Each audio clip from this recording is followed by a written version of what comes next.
Yeah, I wanted to ask you about that.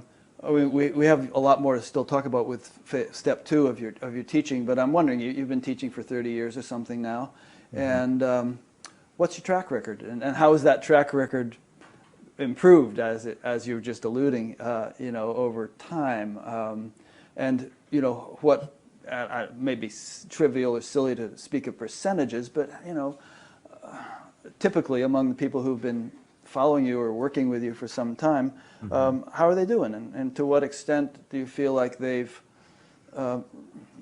become established in the stable state of presence as you have?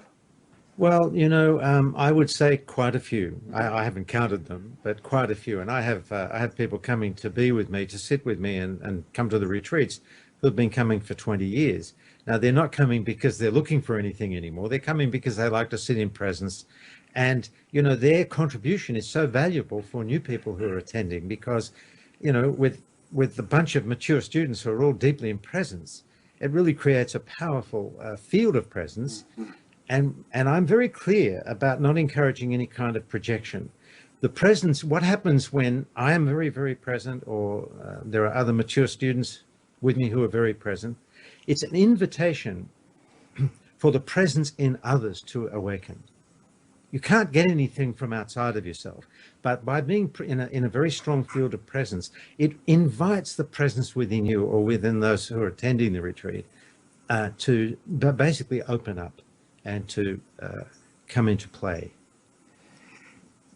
Yeah, and I've seen a lot of that. A lot of teachers do talk about that. It's as if there's a kind of a subtle field that we immerse ourselves in such a gathering, and it's very conducive to waking up, as opposed to, let's say, hanging out in a bar with a bunch of drunks or something. That might too have its value, but there's something about being in a community of like-minded, awakened people that is really conducive to awakening.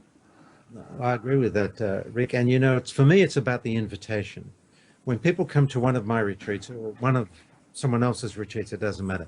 There's an invitation into presence. Whereas in our normal life, no one is inviting you into presence. Everyone's inviting you into their story or into their illusory world. And they want you to get involved and believe in their story and get emotionally involved in it.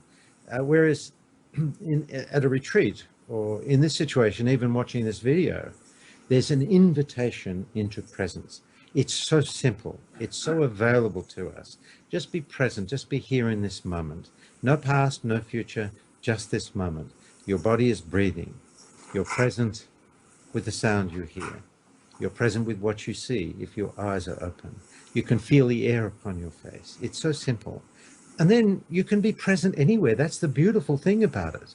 You can be present washing the dishes. You can be present as you wash the dishes with the warmth of the water, with the smell of the soap, with the look of the plate as you place it into the water. There are opportunities, so many opportunities every day to be present. What I say to people is, if there's no need to be thinking, then be present. If there is a need to be thinking, then think clearly and think well. That's it. Do you ever do things like you're driving your car and you'll listen to music on the radio or something like that? Or would you consider that to be an unnecessary distraction and not conducive to being fully present? Well, of course I love to listen to the radio. I might switch from music to CNN, who knows, while I'm driving along. No, for me, none of this is serious. You don't want to, again, I'll stress, awakening is our natural state. We don't want to make it special. If we make it special, we put it beyond our reach. So one who is awake, essentially, if they're really honest, lives a fairly ordinary life. I do what I used to do. It's like that old saying, what did you do before enlightenment? I chopped wood and carried water. Well, what did you do after, and now we bring that into our current time. What did you do before enlightenment? I answered my emails and did my tax returns. What did you do after enlightenment? I answered my emails and did my tax returns. Things don't have to change. You continue with your life. Although naturally change happens, it can't not happen. It's a very organic process as you transcend your story and become present, you transform your story. You're not even trying to transform your story, the world you live in. It's happening just by being present. That's the beautiful thing about presence. It really doesn't require a whole lot of effort. There's a law that I share, which is a law of awakening, which is the outer world manifests as a reflection of your inner world. So if your inner world is the world of presence, which is love, peace, silence, acceptance, compassion, a realization of oneness, if that's your inner world, gratitude, generosity, if that's your inner world, and that's the world that's fundamentally the world you're living in your inner world, well, what kind of outer world will manifest as a reflection of that? On the other hand, if you're caught in the mind, you believe in conflict, in separation, in achievement, in outcome, and all of those things that go along with life, that kind of life, well, what kind of world's going to manifest? I think it's a pretty simple law that works. Yeah. I mean, look at the kind of world that's manifest these days.